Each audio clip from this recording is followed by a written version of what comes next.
टिहरी गढ़वाल की पिलकी पहुंचे मुख्यमंत्री पुष्कर सिंह धामी। सीएम ने सामुदायिक स्वास्थ्य केंद्र पिलकी की रखी आधारशिला, करोड़ों की योजनाओं का किया लोकार्पण और शिलान्यास।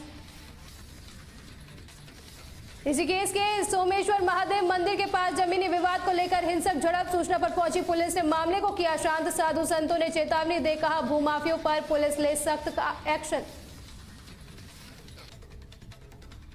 उधम सिंह नगर के डीएम नितिन भदौरिया ने किया किच्चा में निर्माणाधीन एम्स का औचक निरीक्षण। निर्माण की धीमी गति पर भड़के जिलाधिकारी, डीएम के दिए निर्देश, जल्द पूरा किया जाए निर्माण कार्य। खबरों की ओर रुख करेंगे। मुख्यमंत्री पुष्कर सिंह धामी टिहरी गढ़वाल के पिलखी पहुंचे, जहां उन्होंने करोड़ों रुपयों की विकास योजनाओं का लोकार्पण और शिलान्यास किया। मुख्यमंत्री ने पिलखी अस्पताल को उच्चीकृत कर सामुदायिक स्वास्थ्य केंद्र की आधारशिला रखी। 14.83 करोड़ रुपए की लागत से सामुदायिक स्वास्थ्य केंद्र पिलखी का निर्माण किया जाएगा। आपको ये भी बता दें कि पुष्कर सिंह धामी ने अस्पताल के उच्चीकरण की घोषणा की थी, जिसके बाद दिसंबर महीने में इसे स्वीकृति मिल चुकी है।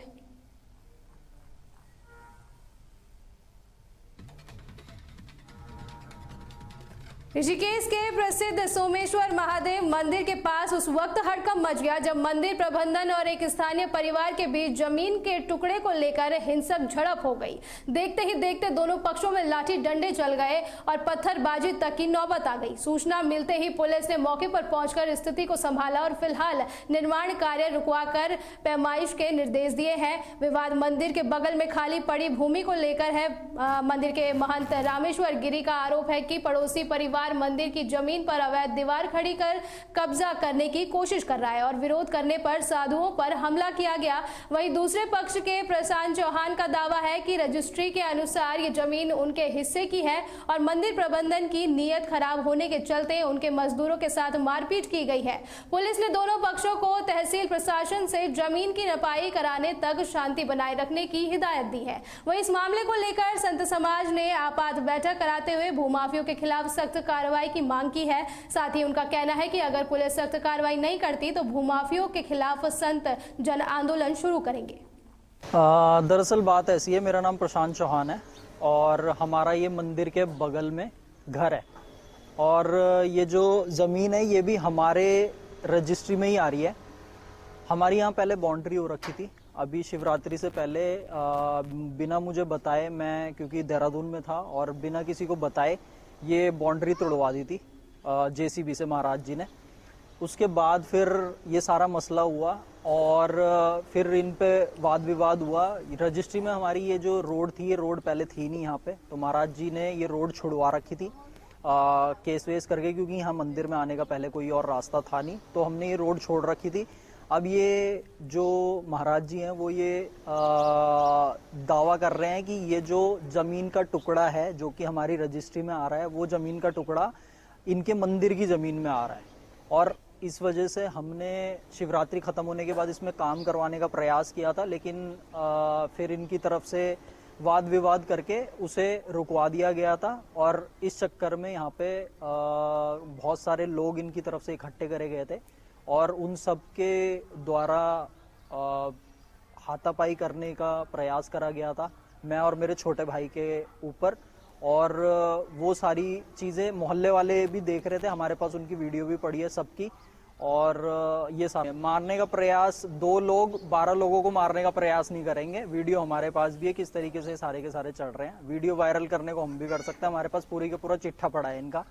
ये मारपीट आपको सोमेश्वर महादेव मंदिर की संपत्ति पे नाजायज़ तरीके से लोग ये कब्जा करने की कोशिश कर रहे हैं। जब हमने उनको मना किया तो मारपीट में उतारा हो गया। हमारे साधुओं को गंदी गंदी गाली देना, मार पीटने लगे, हमको भी धक्का मुक्की किया, मेरी माला वाला तोड़ दी। ये सब इनके फ्रंट पे रोड है और फिर भी बाइक साइड में कब्जा करने की कोशिश कर रहे हैं, इसी से झगड़ा। हरिद्वार में आगामी महाकुंभ 2027 को भव्य और दिव्य बनाने की कवायद तेज हो गई है। मेलाधिकारी सोनिका सिंह ने 13 अखाड़ों के प्रतिनिधियों के साथ एक महत्वपूर्ण बैठक की। इस बैठक में अखाड़ों की पेशवाई, जमीन आवंटन और साधु संतों की सुविधाओं को लेकर विस्तृत चर्चा हुई। प्रशासन का लक्ष्य है कि कुंभ मेले के सभी निर्माण कार्य और व्यवस्थाएं समय रहते पूरी कर ली जाए। हालांकि कोई अखाड़ों के प्रतिनिधि बैठक में शामिल नहीं हो सके, लेकिन बैठक में मौजूद संतों ने मेले को दिव्य भव्य और सुव्यवस्थित बनाने के लिए अपने सुझाव प्रशासन को दिए। अब आगे जब जाएंगे तो लैंड अलॉटमेंट का है, फिर किस तरह से अमृत स्नान होने हैं, किस तरह से पेशवाइयाँ आनी हैं, उन सब पे पूरा डिस्कशन हुआ आज और काफ़ी अच्छी बैठक रही और जितने भी सुझाव आए हमने ले लिए हैं और उसके आगे हम कर लेंगे। अभी काफ़ी अखाड़े आए हैं यहाँ पे, ज़्यादातर सारे अखाड़ों को हमने सूचना भी दे दी थी, लेकिन कुछ लोग इस वजह से नहीं आ पाए क्योंकि होली का भी टाइम है और दूसरा कुछ लोग कहीं बाहर भी थे। जी तो मैंने बेहतर होता उल्लास के बाद ये बैठक रख ली जाती है। नहीं, क्योंकि हम लोगों को तो अब आगे बढ़ना ही था, तो हम लोगों ने पहले से सबसे बातचीत करके आगे उनसे बात हो गई है। आगे वो कहना चाहूँगा कि हमारे श्री में दुर्गा दास जी महाराज है, मेरी उनसे वार्ता हुई थी। उन्होंने कहा महाराज जी मेरी तबीयत ठीक नहीं है, मैं प्रयागराज में हूँ। ऐसे कई महात्माओं की अपनी अपनी दिक्कत थी, इसलिए वो नहीं आ पाए। और जो आने वाला जो समय, जो आने वाली जो मीटिंग होगी उसमें सभी संत महात्मा उपस्थित होंगे। देखिए आज आपने देखा सभी अखाड़े बैठे, मैंने कहा ना सबसे बड़ा देश का अखाड़ा जूना अखाड़ा हमारे पचहरी जी महाराज बैठे हुए हैं। यहाँ आह्वान अखाड़ा बैठा हुआ है, आपने देखा होगा हमारा अग्नि अखाड़ा। उधम सिंह नगर के गदरपुर में अवैध अतिक्रमण के खिलाफ प्रशासन ने अब तक का सबसे कड़ा रुख अपनाया है। बता दें कि महतोष मोड़ क्षेत्र में बढ़ते अवैध कब्जों को लेकर उप जिलाधिकारी ऋचा सिंह ने बड़ी कार्रवाई के संकेत दिए हैं। खास बात यह है कि प्रशासन अब केवल बुलडोजर ही नहीं चलाएगा, बल्कि अतिक्रमणकारियों के स्थायी निवास और अन्य दस्तावेजों की भी गहन जांच शुरू कर दी गई है। यह अभियान इसलिए भी चलाया जा रहा है ताकि अतिक्रमण से जुड़े हर पहलू की गहन जांच हो सके और जिम्मेदार लोगों की पहचान सुनिश्चित की जा सके। हम लोग अपनी स्थायी जाति की जांच तहसील में जितने भी विगत 3 वर्षों में जितने भी स्थायी जाति प्रमाण पत्र जारी हुए हैं सभी की हम जांच कर रहे हैं। और उसमें ऐसे लोग जिन पर ये संदेह है कि उनके द्वारा कूट रचना करके इनको बनाया गया होगा, उन प्रमाण पत्रों को चिन्हित किया जा रहा है। इस क्रम में अब तक ये जो प्रमाण पत्र हैं उनको निरस्त भी किया जा चुका है, जाति प्रमाण पत्र। और उसमें जो वोटर लिस्ट लगी हुई थी उसे स्कैन करके उन्होंने 88 की वोटर लिस्ट निकाली और उसमें स्कैन करके नाम, उस परिवार में किसी व्यक्ति की डेथ हो गई थी उसी के स्थान पर नाम डालते हुए कूट रचना करके इन प्रमाण पत्रों को बनवाया, जिसे अपर जिलाधिकारी महोदय की अध्यक्षता में हुई स्क्रूटनी कमेटी की बैठक में निरस्त किया जा चुका है। तो हम अपने क्षेत्र में लोगों से अपील भी कर रहे हैं कि आप किसी भी प्रकार का कोई अगर आपसे कहता है कि मैं आपका प्रमाण पत्र बनवा दूंगा, आप उसके झांसे में ना आए और कूट रचना कर तैयार किए गए पेपर से अंततः जांच के दौरान। उधम सिंह नगर के जिला अधिकारी नितिन सिंह भदौरिया ने किच्छा में निर्माणाधीन एम्स का औचक निरीक्षण किया। निरीक्षण के दौरान निर्माण कार्य की धीमी गति को देखकर जिलाधिकारी ने गहरी नाराजगी व्यक्त की। उन्होंने कार्यदायी संस्था को श्रमिकों और उपकरणों की संख्या बढ़ाकर आगामी मई माह तक अस्पताल का कार्य पूर्ण करने के सख्त निर्देश दिए हैं ताकि क्षेत्र की जनता को जल्द से जल्द ओपीडी की सुविधा मिल सके। जिलाधिकारी ने एनसीसी कंपनी के महाप्रबंधक को प्राथमिकता के आधार पर प्रशासनिक और ओपीडी ब्लॉक का काम जल्द पूरा करने को कहा है। जो हमारा एम्स का जो माननीय प्रधानमंत्री जी माननीय सीएम साहब का भी बहुत ड्रीम प्रोजेक्ट है, इसको हम लोगों ने आज यहाँ पे देखा और यहाँ पे हम लोग देखा कि अभी इनको जो इन्होंने अपना टाइमलाइन दिया है 5.5 महीने में पूरा स्टार्ट करने का दिया है और ओपीडी 15 अगस्त से करने की शुरुआत की गई है। तो इनको पूरा वो निरीक्षण करके ये इंश्योर किया जा रहा है कौन से कार्यों को पहला कर सके ताकि ओपीडी की शुरुआत यहाँ पे हम लोग कर सकें। इसके अलावा ये भी देखा जा रहा है कि अभी जो हमारी हॉस्पिटल बिल्डिंग है वो अभी इस स्थिति में नहीं है कि क्या में पूरे काम अभी हो जाए, तो हम लोग फेज़ वाइज में इसको लेकर टेकअप करना चाह रहे हैं और हर फेज़ में ये कोशिश की जाएगी कि उससे नेक्स्ट जो हमारा ओपीडी के बाद जो हमारी नेक्स्ट फैसिलिटीज़ हैं उनको भी हम लोग ऐड ऑन कर पाएँ।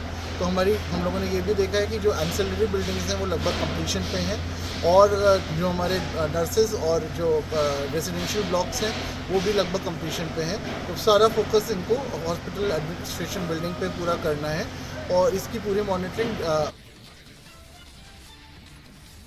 जिलाधिकारी हरिद्वार मयूर दीक्षित ने उप जिला महिला चिकित्सालय और जिला महिला चिकित्सालय का औचक निरीक्षण किया। इस दौरान उन्होंने वार्डों में जाकर मरीजों का हाल जाना।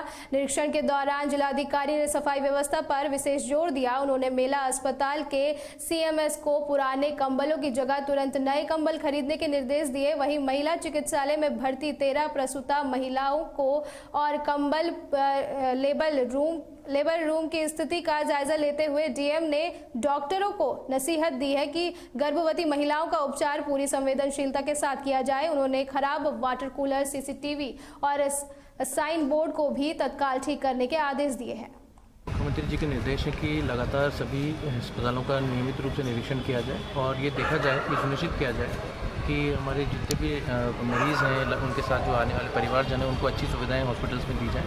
इसी क्रम में आज महिला चिकित्सालय का और महिला चिकित्सालय का औचक निरीक्षण किया गया और वहाँ पर जो उपस्थित डॉक्टर्स हैं, स्टाफ है, उनसे वार्ता की गई। साथ ही जो मरीज़ हैं और उनके साथ जो परिवारजन हैं उनसे भी एक्सपीरियंस क्या रहा, उनका क्या दिक्कत है उसके बारे में चर्चा की गई। सभी जगह संतुष्टि व्यक्त की गई है मरीजों के द्वारा और अच्छा इलाज किया जा रहा है। कई कई जगह कुछ इंफ्रास्ट्रक्चर की कमी पाई गई है, जैसे कई जगह लाइट्स कुछ ख़राब पाई गई हैं, कुछ और सुविधाएं कम और बेटर की जा सकती है। बेडशीट्स और जो कंबल हैं उनके बारे में और साफ़ सुथरा रहे हॉस्पिटल, सभी लोगों को अच्छा इलाज मिले और लोगों और डॉक्टर्स का और स्टाफ का व्यवहार भी मरीजों के प्रति। टीटी गढ़वाल के देवप्रयाग विधानसभा क्षेत्र में गुलदार के बढ़ते आतंक को लेकर वन विभाग अब एक्शन मोड में है। नरेंद्र नगर वन प्रभाग द्वारा मलेथा में आयोजित एक विशेष कार्यशाला में विधायक विनोद खंडारी और विशेषज्ञों ने शिरकत की। इस दौरान वन्य जीव संघर्ष को रोकने के लिए जन भागीदारी और त्वरित कार्रवाई पर विशेष रणनीति तैयार की गई। लेपर्ड प्रोग्राम जो चला रहे हैं नरेंद्र नगर वन प्रभाग में 2021 से चला रहे हैं, इसमें कैसे हम जनमानस को समझाए, अवेयरनेस दिलाए कि लेपर्ड जो गुलदार है, जो यहाँ पे गुलदार और मानव का संघर्ष का घटना बढ़ रहे हैं, इसको कैसे कम किया जाए और कैसे हमारा व्यवहार चेंज करे ताकि ये घटनाएं कम होते जाए। इसका एक स्टेक होल्डर मीटिंग वर्कशॉप कराया गया था, जिसमें माननीय विधायक देवप्रयाग और हमारे जो नगर पालिका कीर्तिनगर नगर पालिका देवप्रयाग के भी अध्यक्ष यहीं पे हमारे साथ सम्मिलित हुए और साथ साथ में हमारे जो वन पंचायत के अध्यक्ष हैं और ग्राम पंचायत के सदस्य लोग हैं और टीचर्स और बाकी भी जनमानस जो यहाँ इस स्टेक होल्डर मीटिंग में सम्मिलित हुए। इसमें हमारे जो तितली ट्रस्ट है और WCS जो महाराष्ट्र का एक NGO है जो वहाँ पे बहुत ही अच्छे काम कर रहे हैं, जहाँ पे महाराष्ट्र में भी जो गुलदार और मानव का संघर्ष होता है जिसको न्यूनीकरण करने में बहुत सारे उनका उपाय है जो यहाँ पर भी हम इम्प्लीमेंट किया जा सकता है, उसके बारे में विचार विमर्श हुआ। और जैसे आगे आने वाले दिन में यही जो स्टेक होल्डर मीटिंग इस जो आज मलेटा में की है, इसको गांव-गांव को लेके जाएंगे और वहां पर भी इन्हीं चीज़ को समझाया जाएगा ताकि ये मानव वन्यजीव संघर्ष हम कैसे कम कर सकेंगे। बंदियाकरण का प्रोग्राम हमारा उत्तराखंड में लास्ट 3 साल से चल रहा है और लास्ट 2 साल में लगभग 1 लाख से ज़्यादा हम बंदर को बंदियाकरण कर। हरिद्वार में बोर्ड परीक्षा की शुचिता को तार-तार करने वाला एक बड़ा मामला सामने आया है। रानीपुर के सलेमपुर स्थित राजकीय इंटर कॉलेज में हिंदी की परीक्षा के दौरान पुलिस और प्रशासन ने एक बड़े फर्जीवाड़े का भंडाफोड़ किया है। यहां असली छात्रों की जगह परीक्षा दे रहे 4 युवतियों और 3 युवकों को गिरफ्तार किया गया है। यह आरोपी प्रवेश पत्र पर अपनी फोटो चस्पा कर परीक्षा हॉल में बैठे थे। बताया जा रहा है कि एक अन्य संदिग्ध परीक्षा केंद्र से फरार होने में सफल रहा, जिसकी तलाश जारी है। एसएसपी ने बताया कि प्रधानाचार्य की तहरीर के आधार पर आरोपियों के खिलाफ सार्वजनिक परीक्षा अधिनियम सहित गंभीर धाराओं में मुकदमा दर्ज किया गया है। सलेमपुर महदूद जो राजकीय इंटर कॉलेज है, इसके प्रधानाचार्य ने सूचना दी थी पुलिस को कि जो एग्ज़ाम चल रहे हैं बोर्ड में, इसमें प्रवेश पत्र किसी दूसरे अभ्यर्थी का है और इसमें कोई और इसमें एग्ज़ाम दे रहा। तो इस सूचना पर जब पुलिस टीम ने इसको चेक किया तो 8 इसमें हमें 4 युवतियाँ और 4 जो है युवक जो हैं इसमें फर्जी तरीके से एग्ज़ाम देते हुए पाए गए। इनके खिलाफ 318(2), 319(2) और 61(2) BNS और सार्वजनिक परीक्षा अधिनियम, इसके तहत इसमें इनके खिलाफ मुकदमा पंजीकृत किया गया है। और जो हमारे एक इसमें माइनर है और 7 लोग। श्रीनगर गढ़वाल में LUCC घोटाले की पीड़ित महिलाओं का गुस्सा 7वें आसमान पर है। अपनी जमा पूंजी वापस पाने और मामले की CBI जांच को समय सीमा के भीतर पूरा करने की मांग को लेकर महिलाओं ने दिल्ली के लिए पदयात्रा शुरू की। हालांकि श्रीनगर से निकलते ही पुलिस ने भारी गहमागहमी के बीच इन महिलाओं को रोक दिया। दिन भर चले धरने और हंगामे के बीच बाद देर शाम पुलिस ने उन्हें छोड़ दिया, जिसके बाद महिलाएं रात के अंधेरे में ही पैदल दिल्ली के लिए रवाना हो गई। पूर्व से अनुमति नहीं थी इनके पास, साथ ही साथ हाईवे चल रहा है और इतनी सारी भीड़ का एक साथ हाईवे पर आना, तो बिना किसी पूर्व अनुमति के, तो सुरक्षा की दृष्टि से इनको रोका गया है, लॉ एंड ऑर्डर की दृष्टि से। और इनकी जो भी मांगे हैं, पूर्व में भी LUCC की जो विवेचना है वो CBI में प्रचलित है और इनकी जो भी मांगे वो ज्ञापन के माध्यम से इनको बताया गया, अवगत कराया गया, अनुरोध भी किया गया कि अपनी जो भी मांगे ज्ञापन के माध्यम से उचित माध्यम से उच्च अधिकारियों तक पहुंचाई जाएगी। देखिए, अभी बात कर रहे हैं इनसे, तो समझाने का प्रयास किया जा रहा है और जो भी इनकी मांगे हैं वो उच्च अधिकारियों को अवगत भी करा दिया गया है। मेरा स्पष्ट कहना है कि हमारी माताएं जब जो है सड़कों पर उतर चुकी है, तो इससे बड़ा दुर्भाग्य हम सब लोगों का क्या हो सकता है, क्योंकि ये प्रदेश किस लिए बनाया गया था। मुझे तो लग रहा है कि अब जब उत्तराखंड आंदोलन की जो लड़ाई लड़ी थी वो इसी तरह से लड़ी गई, और आज जो भाजपा के राज में जिस तरह से हमारी पूरे उत्तराखंड में आए दिन जो है यहाँ पर मर्डर हो रहे हैं, ऐसी स्थिति में और हमारी माताओं बहनों को जो है पैदल जाना पड़ रहा है, ये बहुत ही निंदनीय विषय है। मेरा मुख्यमंत्री धामी जी से निवेदन है, हमारे प्रधानमंत्री जी से निवेदन है कि इस तरह के महिलाओं को जो है उत्पीड़न बंद करो, और इनका जो LUCC में जो पैसा आपने ही जो है कृषि विभाग के माध्यम से और आपके सरकारों के माध्यम से ही दिया गया और उसके साथ MOU हुआ। हम कहना चाहते हैं कि इस तरह का जो ये लोग पीड़ित है, बहुत सारे लोग हैं, ये तो केवल कुछ लोग दिख रहे हैं अभी जो पैदल चल रहे हैं, आगे धीरे धीरे आगे बढ़ेंगे तो बहुत लोगों का जत्था आपको देखने को मिलेगा। भाई, हम लोग अपनी LUCC के भुगतान को लेकर के श्रीनगर और से लगभग 350 किलोमीटर दिल्ली तक पैदल यात्रा कूच कर रहे थे, और यहाँ पे हमारे पुलिस प्रशासन ने हमें रोक दिया है, बोला कानून व्यवस्था दुरुस्त करने के लिए, लेकिन हमें रोका जा रहा है, अपराध नहीं रोका जा रहा है। आपने कल ही सुना होगा कि रुद्रपुर में एक माँ बहन बेटी के साथ सामूहिक बलात्कार किया गया। हरिद्वार में त्योहारों के मद्देनजर सुरक्षा व्यवस्था चाक चौबंद कर दी गई है। SSP हरिद्वार के निर्देश पर जिले के सभी संवेदनशील इलाकों और मुख्य चौराहों पर सघन चेकिंग अभियान चलाया जा रहा है। इसी कड़ी में चंडी चौक पर ट्रैफिक पुलिस द्वारा संदिग्ध वाहनों और व्यक्तियों की बारीकी से तलाशी ली जा रही है, ताकि किसी भी अप्रिय घटना को रोका जा सके।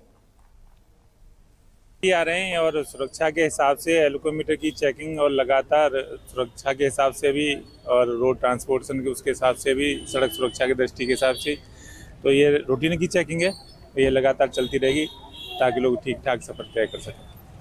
करीबन कितने जनों की चालान या किस तरह की लगातार हैं, ये रूटीन की प्रक्रिया है और चालान तो क्लोज नहीं कर पा रहे अभी, तो लगातार चलते रहेंगे। रात के 9 बजे तक चालान होते रहेंगे। एलोकोमीटर हो गया सुरक्षा के हिसाब से और भी कई तरह की सुरक्षा के हिसाब से। अधिकतर शामपुर कांगड़े की तरफ ये है, लोग ड्रिंकिंग करके आते हैं, तो उसके लिए क्या कर दिया आपके सामने। अभी एक 1899 नंबर की गाड़ी है, ये आएगा, इसका ड्राइवर ड्रिंकिंग। प्रधानमंत्री नरेंद्र मोदी के स्वच्छ भारत अभियान को नई रफ्तार देते हुए डोईवाला नगर पालिका ने एक अनोखा स्वच्छता जागरूकता कैंपेन शुरू किया है। अब शहर में कूड़ा केवल गीला और सूखा ही नहीं बल्कि 4 अलग अलग श्रेणियों में बांटा जाएगा। इस अभियान की खास बात यह है कि नगर पालिका अब लोगों की रसोई तक पहुंचकर उन्हें कूड़ा निस्तारण के प्रति जागरूक कर रही है। डोईवाला नगर पालिका अब प्लान फाउंडेशन के साथ मिलकर कूड़े को 4 श्रेणियों यानी सूखा, गीला, सैनिटरी वेस्ट और हाउस होल्ड वेस्ट में बांटने की व्यवस्था बना रही है। इसके लिए स्वच्छता वाहिनी और महिला समूह घर घर जाकर लोगों को जागरूक कर रहे हैं। हमारा प्रयास है कि अभी हमको अटल नगर द्वितीय पुरस्कार मिला था, और हमारा प्रयास है कि हम लोग अपनी जो हमारी पर्यावरण मित्र हैं और जो हमारी बहनें हैं जो इस कार्य में स्वच्छता के कार्य में लगी हुई हैं, उन सबके सहयोग से डोईवाला नगर पालिका को हम इस बार प्रथम स्थान पर लाने का हम प्रयास कर रहे हैं, और घर घर जा कर के एक बार पुनः लोगों को हम जागरूक करेंगे।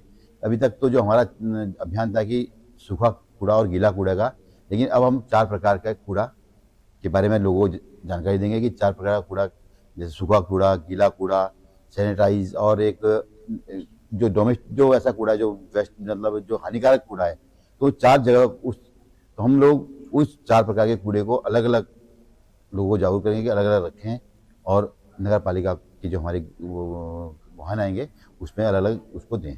तो हम लोग एक बार पुनः, क्योंकि हमारा जो प्रयास है स्वच्छ डोईवाला सुंदर डोईवाला, तो डोईवाला तभी सुंदर होगा जब हम स्वच्छ का वातावरण बनाएंगे, तो उस दिशा में हम लोग एक बार फिर से स्वच्छता की ओर एक कदम और आगे बढ़े। एक हम सर्कुलर भारत प्रोजेक्ट की शुरुआत नगर पालिका डोईवाला क्षेत्र में करने जा रहे हैं, जिसकी आज शुरुआत माननीय अध्यक्ष जी महोदय द्वारा की गई। इसमें हमारी जो स्वच्छता वाहिनी है, जो हमारे सुपरवाइजर हैं, लोगों के प्रत्येक घरों तक दस्तक देंगे, जिसमें कि उनका एक कदम उनके किचन तक भी बढ़ सके, स्वच्छता वाहिनी उनके किचन तक प्रवेश कर सके और उनको बता सके कि किस प्रकार से कूड़े को हम अलग अलग करके नगर पालिका के वाहनों में दें। इसमें हम लोगों के घरों तक जाके उनको 4 प्रकार के कूड़े के बारे में जागरूक करेंगे नगर पालिका का हो सके। जैसे कि आप देख रहे हैं कि सरकार द्वारा भी हर कार्यक्रम चलाए जा रहे हैं और देश के कई अलग अलग शहरों में भी इस तरीके के प्रोजेक्ट चलाए जा रहे हैं। प्लान फाउंडेशन दोईवाला में ये जो 2 महीने का कार्यक्रम लेकर के आया है, इसमें हम हर एक घर तक जाने वाले हैं और एसएचजी की जो हमारी दीदियां हैं वो स्वच्छता वाहिनी के तौर पे काम कर रही हैं। वो घरों में जा कर के लोगों को जागरूक करेंगी। किचन का जिक्र इसलिए भी है क्योंकि कचरा सबसे ज़्यादा वहीं से प्रोड्यूस होता है और जो जानकारी हम हमेशा उनको बिहेवियर चेंज कैंपेन में देते हैं वो उन तक बनी रहे, उसके लिए हम एक फ्रिज मैग्नेट दे रहे होंगे जो उनके घरों पे उनके फ्रिज पे लगाया जाएगा, ताकि जब भी घर से कूड़ा हम निकाल रहे हैं तो हमें ये समझ रहे कि देहरादून के डोईवाला में आबकारी विभाग ने अवैध शराब के खिलाफ एक बार फिर बड़ी कार्रवाई की है। गढ़वाल मंडल प्रवर्तन दल की टीम ने ऋषिकेश रोड स्थित गोलूदा ढाबा पर छापेमारी कर अवैध शराब की पेटियां बरामद की है। हैरानी की बात यह है कि इसी ढाबे पर पहले भी अगस्त महीने में भारी मात्रा में अवैध शराब पकड़ी गई थी, जिसके बावजूद यहाँ अवैध धंधा धड़ल्ले से जारी था। की सूचना के तहत ही हमको यहाँ भेजा गया। काफी दिनों से यहाँ पे शिकायतें आ रही थी कि यहाँ पे अवैध शराब परोसी जा रही है। उसी के क्रम में ये कार्रवाई की गई है। यहाँ पे भी बरामदगी जो हमने की है उसमें लगभग 1-1.5 पेटी समथिंग अवैध शराब की परोसने का काम कर रहे थे, जो कि गोदाम में पाई गई है। उसी के तहत हमने यहाँ कार्रवाई की है। सर इसी ढाबे में पिछले के हिसाब से इसी के संदर्भ में दोबारा से शिकायत आई तो हम दोबारा से यहाँ पे आ गए। हमारा उद्देश्य रहा गया कि कहीं पूरे प्रदेश में अवैध शराब ना परोसी जाए, जिससे कि उत्तराखंड सरकार को राजस्व का नुकसान हो। उसी के तहत हम अपना कार्य करते हैं। आगे भी यही कार्रवाई जारी रहेगी। मुखबिर की सूचना के आधार पे ही हम यहाँ पे हमने जो छापेमारी की है। आगामी होली और रमजान जैसे त्योहारों को देखते हुए लक्सर में खाद्य सुरक्षा विभाग पूरी तरह अलर्ट मोड पर है। आज खाद्य सुरक्षा अधिकारी और नायब तहसीलदार की संयुक्त टीम ने नगर के कई मिष्ठान प्रतिष्ठानों पर ताबड़तोड़ छापेमारी की। इस दौरान मिठाइयों के नमूने लिए गए, जिससे मिलावटखोरों में हड़कंप मच गया है। प्रशासन ने साफ कर दिया है कि त्योहारों के सीजन में जनता की सेहत से खिलवाड़ बर्दाश्त नहीं किया जाएगा। कुरवे जी और माननीय जिलाधिकारी मयूर दीक्षित जी और माननीय एसडीएम साहब असवाल सर के निर्देशन में ये कार्रवाई चल रही है, निरंतर चल रही है पूरी जनपद में। आज इसी क्रम में हमने लक्सर में कार्रवाई की है और सभी जितनी भी मिठाई की दुकानें हैं सभी पे हम निरीक्षण कर रहे हैं, सैंपलिंग काम कर रहे हैं। अगर कोई अनियमितता पाई जाती है तो उसके खिलाफ नोटिस भी इश्यू किया जा रहा है और खास सुरक्षा मानक अधिनियम। होली में शिकायतें प्राप्त होती हैं कि नकली सामान या नकली मावा इस तरह का यूज हो रहा है, तो उसमें आज इसी क्रम में खाद्य विभाग के साथ जो है हर दुकान का निरीक्षण किया जा रहा है, उनसे सैंपल ले जा रहे हैं और उनकी जाँच करा के जो भी।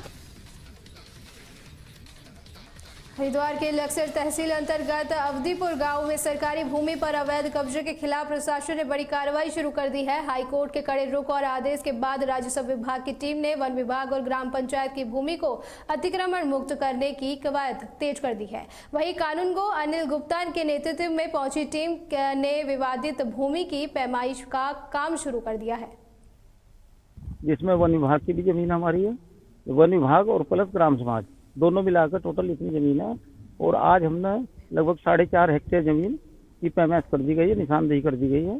जिनके द्वारा ये अवैध कब्जे किए गए थे, इसमें अवैध कब्जों में मैक्सिमम जो है गेहूं की फसल उगा रखी है, इसको हम खाली करा रहे हैं और ये आज हम 4.5 हेक्टेयर जमीन हमने मौके पर मैच कर दी गई। ये 131 नंबर है और शेष अभी जब तक हमारा कार्य पूर्ण नहीं होगा, हमारा कार्य एक तरह से खाली कराने का भी रहेगा और पैमाइश का भी रहेगा। हमारी 2 टीम रहेंगी। अब आज ये तो आप समझ लो फिलहाल जितना हमने किया है पैमाइश की है, ऐसे कम से कम 8-10 आदमी तो हो ही रहे हैं। इनके खिलाफ कार्रवाई होगी?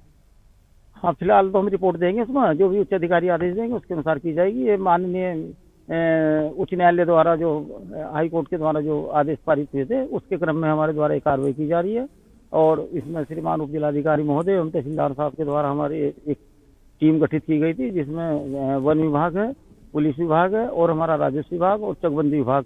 क्योंकि ये गांव वर्तमान में चकबंदी प्रक्रियाओं के अंतर्गत है, इसलिए चकबंदी हमारे यहाँ से लगभग 42 हेक्टर 7 हेक्टर है बंजर, 35 हेक्टर है नदी की भूमि। इस पर से 24 हेक्टर भूमि पर कब्जा बंजर पर नदी पर, जिस पर आज इन्होंने निशानदेही करी केवल 131 खसरा नंबर लगभग 4 हेक्टर की इसकी निशानदेही करी। इस पर कह रहे कि कब्जा हटा दें, अभी कब्जा उब्जा तो हटा नहीं, निशानदेही कर रहे हैं। ये तो लगभग काफी है खर्चा नंबर। रुड़की नगर निगम में आज सफाई कर्मचारियों ने अपनी मांगों को लेकर मोर्चा खोल दिया है। देवभूमि निकाय उत्तराखंड संयुक्त कर्मचारी महासंघ के बैनर तले कर्मचारियों ने निगम परिसर में जमकर नारेबाजी और प्रदर्शन किया। कर्मचारियों का आरोप है कि नगर निगम प्रशासन उनके साथ सौतेला व्यवहार कर रहा है। संघ ने चेतावनी दी कि यदि 11 दिनों के भीतर उनकी समस्याओं का समाधान नहीं हुआ तो शहर की सफाई व्यवस्था पूरी तरह ठप कर दी जाएगी। जा रहा है, यानी कि नगर निगम से हटा करके कंपनी को बेचा जा रहा है, जिसका यूनियन और सफाई कर्मचारी विरोध में है। क्योंकि हमारा 3 मार्च 2025 में बोर्ड प्रस्ताव पास हुआ था कि नगर निगम में सफाई कर्मचारी समिति आउटसोर्सिंग और कूड़ा वाहन चालकों को पक्का किया जाएगा, संविदा में किया जाएगा या 30,000 रुपये समान कार्य समान वेतन दिया जाएगा, जिसको ना करके ये सभी कर्मचारी कंपनी धकेले। हमारे से सौतेला व्यवहार हो रहा और हमारी किसी प्रकार का कोई सुनवाई नहीं है और लापरवाही है, अनदेखी है, शोषण हो रहा है। मैं एक चीज़ और बताना चाहूँगा, नगर निगम में कई कर्मचारी मृतक हैं जो कि गुजर चुके हैं, उनके परिवार से अब तक नहीं रखा गया और कार्य से हटाए कुछ कर्मचारी हैं और कुछ वे हैं जो 60 साल के कर्मचारी हटाए गए, ना तो उनको कोई भुगतान नहीं। अगर इनके शासन अधिकारी कहते हैं शासन आदेश है कि 60 वर्ष के बाद हटा सकते हैं, उनको कई लाख रुपए की धनराशि मिलती है, तो इन कच्चे कर्मचारी क्यों दिए जाते हैं? जिसके संविधान एक्ट में ये लिखा हुआ है कि 20 लाख रुपये का ग्रेजुटी है कच्चे कर्मचारी का, वो ये लोग नहीं दे रहे हैं। सिर्फ